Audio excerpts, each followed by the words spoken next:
Vamos lá, galera, simbora para mais novidades aí do Flamengo. Ainda repercute muito o tetra do Flamengo, tá? Amanhã já tem um Brasileirão aí, mas tem o Zinho e a galera da ESPN falando ainda muito sobre o tetra do Flamengo. Então vamos acompanhar, deixa o seu like, se inscreva, rumo aos 10 mil inscritos aí no canal.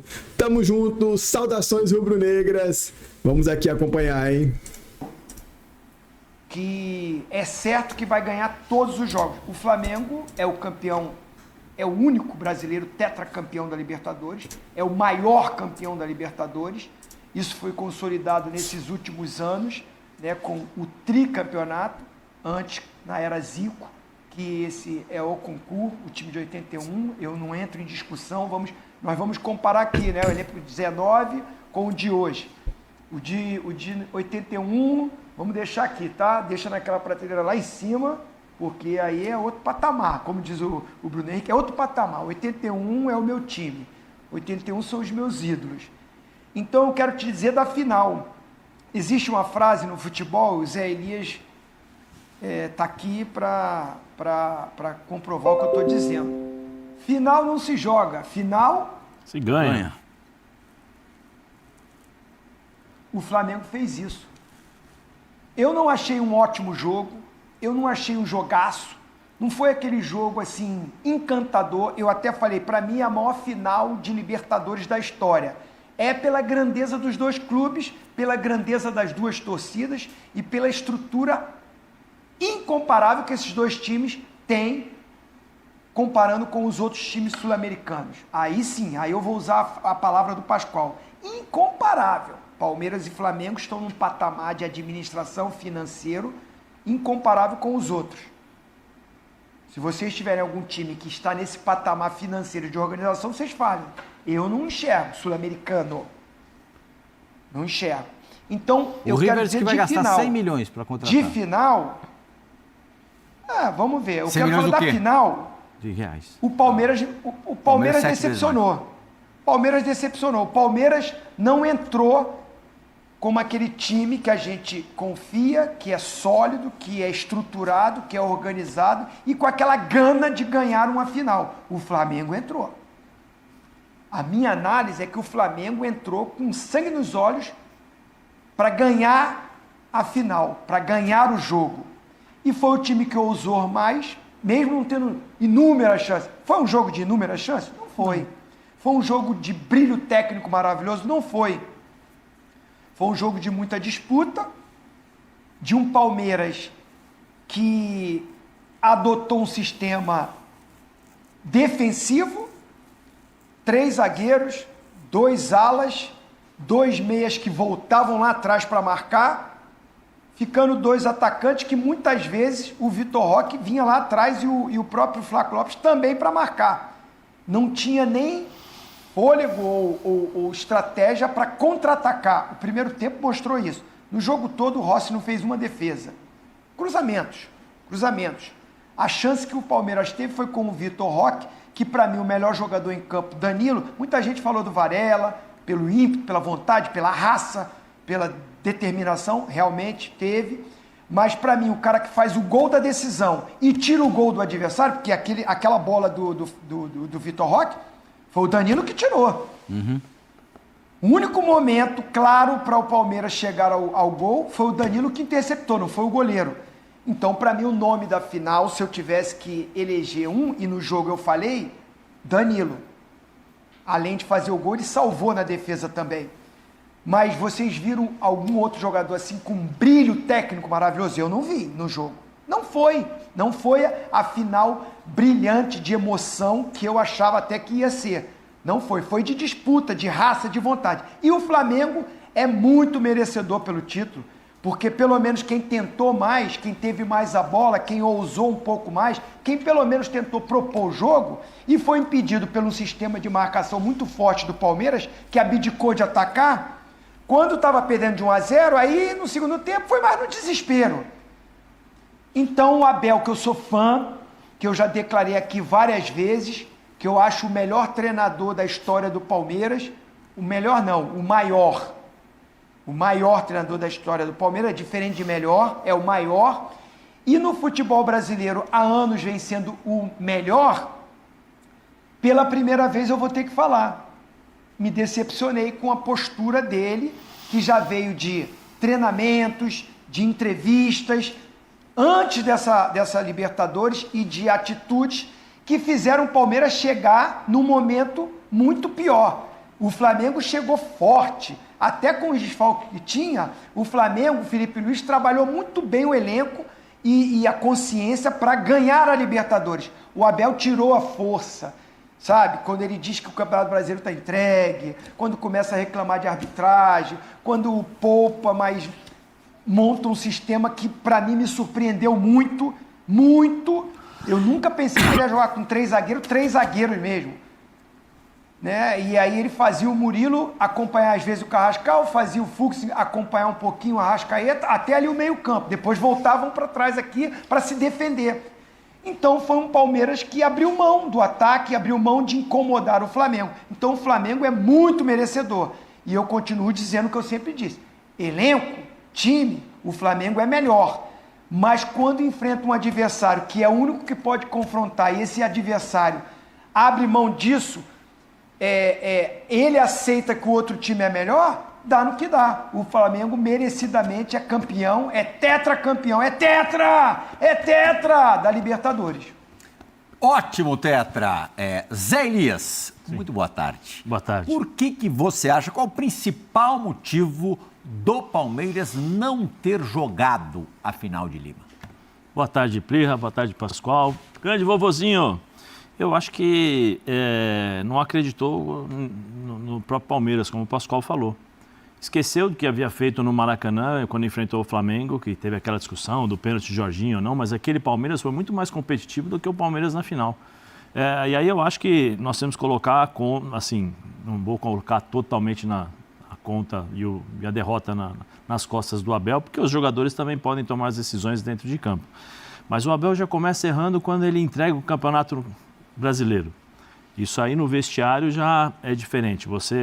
Nós vimos aí é só nas devidas... O Abel, em 3 dias, ele entregou os pontos do Brasileiro e entregou o time que ia jogar a final de Lima. E é isso que eu ia falar. Né? Mas na penúltima entrevista, ele tinha dito que ele não tinha dito que entregou o Brasileiro. Ele foi chamado a atenção que não deveria ter dito aquilo. Ele fala português e nós falamos qual idioma, Pascoal? Não, a impressão que dá... Não, é que ele fala às vezes e aí as pessoas são erradas. Ele interpreta de forma errada. Ele falou, o campeonato está entregue, está gravado aí. Vamos esperar. Ele entregou isso, ele falou. Aí depois ele separa os 11 jogadores, que está na cara, são os titulares, porque não vai jogar. Eu vou jogar com esses caras na final. Aí você pega a postura do Flamengo. O Flamengo joga contra quem? Time completo, ganha o jogo. Opa, peraí, tá tranquilo, nós vamos chegar na final. O jogo. Sim, não, mas digo, ganha o jogo no sentido de, poxa, eu vou com o time lá, eu vou ganhar. O gol de vitória foi na última bola ali do Bruno. Aí vou lá, tal, beleza. Mas jogou o jogo. Não abriu mão. Não, mas ganhou com o time titular contra o Bragantino, fazendo um grande jogo, prestes a chegar numa final. Não abriu mão. E aí vai contra o Atlético, um time com algumas mudanças e joga bem também contra o Atlético. Não abriu mão do campeonato. O Felipe não veio a público e falou assim, não, vou descansar o meu time titular para jogar a final. Não. Aí está a questão do incomparável. O Flamengo descansou o time na Libertadores para jogar o Brasileiro. Sim, Pascoal, mas o que eu quero dizer é o seguinte... Até perdeu para o Central. A mensagem que você passa para o teu vestiário, a mensagem que você passa para a sua torcida, a forma como você se comunica com os seus jogadores, isso tudo influencia. Isso tudo na hora do jogo influencia. Nós estamos falando aqui de um time que entendeu que era final e entrou para ganhar a final, e nós estamos falando de um outro time que entrou para se defender, para levar para a prorrogação, para levar para os pênaltis, porque em momento algum o Palmeiras ameaçou o Flamengo. Depois que tomou o gol, e aí foi aquele desespero que agora virou costume, né? O Gustavo Gomes, quando o Palmeiras está em dificuldade, o Gustavo Gomes vai jogar de centroavante. Eu nunca vi isso. Se fosse outro treinador, provavelmente nós estaríamos falando, pô, que bagunça, não é para fazer isso, mas aí está tudo certo. Ele até entrou como centroavante quando teve no banco de reserva. Todos nós estávamos pensando, beleza, o Abel vai fazer o quê? Vai tentar surpreender o Palmeiras, vai colocar o Fux, nós estamos falando, o Fux por dentro, adianta um pouco a marcação para tentar tirar o espaço do Arrascaeta, né? Põe os laterais ali, fecha um pouquinho e tenta igualar o meio-campo. O que ele fez? Ele segurou os 3 zagueiros, aí tinha o Alan e o Veiga eles entravam por dentro, né? para jogar, para abrir o corredor para os dois laterais, ninguém passava. O Piquerez não entendeu que ele era ala. O Piquerez, quando passava, batia de frente com o Varela, armado, o Felipe foi fantástico nesse sentido, e aí o meio-campo sobrava, porque o Vitor Roque foi o Vitor Roque de antes do Mundial. O Vitor Roque que joga de fora para dentro e longe do gol. Não foi o Vitor Roque que fica incomodando os zagueiros, que tem o Flaco Lopes encostado lá nele. Não tem nada. O Flaco um pouco inspirado. Não jogou. O Veiga não sabia se ele marcava, se ele armava, porque o Veiga, assim, eu acho o Veiga um ótimo jogador. Ele é um jogador de 3 toques. Ele pega na bola, toca e ele vai para finalizar. Ele não é um jogador de armação. Chegou um determinado momento que o Andrés Pereira estava sozinho no meio campo. Porque o Alan fechava, mas ele não vinha até o meio para ajudar na marcação. O Kelvin ficava atrás com o Samuel Lino, aí eu voltava, como o Zinho falou, o Arrascaeta voltava, então o que acontecia? Para mim, Jorginho, que foi um gigante no jogo, às vezes entrava, né, para jogar como zagueiro, às vezes saía, quando saía ele encontrava toda hora o passe. Toda hora ele ditava o ritmo, ou seja, o Palmeiras tinha dificuldades. Aí o que fez? O que você faz quando você tem dificuldades, não consegue pressionar? Recua, fica lá atrás e esperando o contra-ataque. Me lembrou muito a entrevista de um cara que eu gosto bastante, do Rogerião. Você lembra que o Rogerião falou? O Palmeiras joga muito na bola longa, a bola longa. Foi o que aconteceu. Só que o Flamengo entrou com uma outra forma, uma outra postura, né? um outro entendimento. É um entendimento que todos nós dentro de vestiário, nós sabemos, ao final nós vamos ganhar. Se não der na técnica, vai na porrada. Se não der na porrada, a gente vai com a cabeça, porque eu quero ganhar o título. O Flamengo fez isso. E aí você percebe pelas atitudes dos jogadores, a forma de ser, aguerrida, perde a bola, com 20 minutos de jogo, os 2 meio-campistas do Flamengo estavam amarelados. Os 3 contra-ataques o Arrascaeta amarelado, ou seja, tentaram o contra-ataque, falta para a jogada. Os 3 jogadores do meio-campo estavam amarelados. Sim, pegou, falta. Então, assim, essa é a postura. E aí você tem que dar os parabéns ao Felipe, né, que conseguiu, de certa forma, mobilizar de forma fantástica esses jogadores. Tem que dar parabéns também ao Rodrigo Caio. Dar os parabéns ao Rodrigo Caio. Vocês precisam prestem atenção em todos os escanteios, se vocês puderem ver aí. Todos os escanteios do Flamengo, o Jorginho entrava na frente do Gustavo Gomes. Por quê? Porque é para você tirar o timing desses caras, do Murilo e tal. Então eles atrapalhavam justamente o Danilo chegar de surpresa e acabar fazendo gol. E foi o que aconteceu. O Danilo estava indo nos primeiros escanteios, ele corria no primeiro pau e levava a marcação para abrir o meio para quem vinha para o jogo.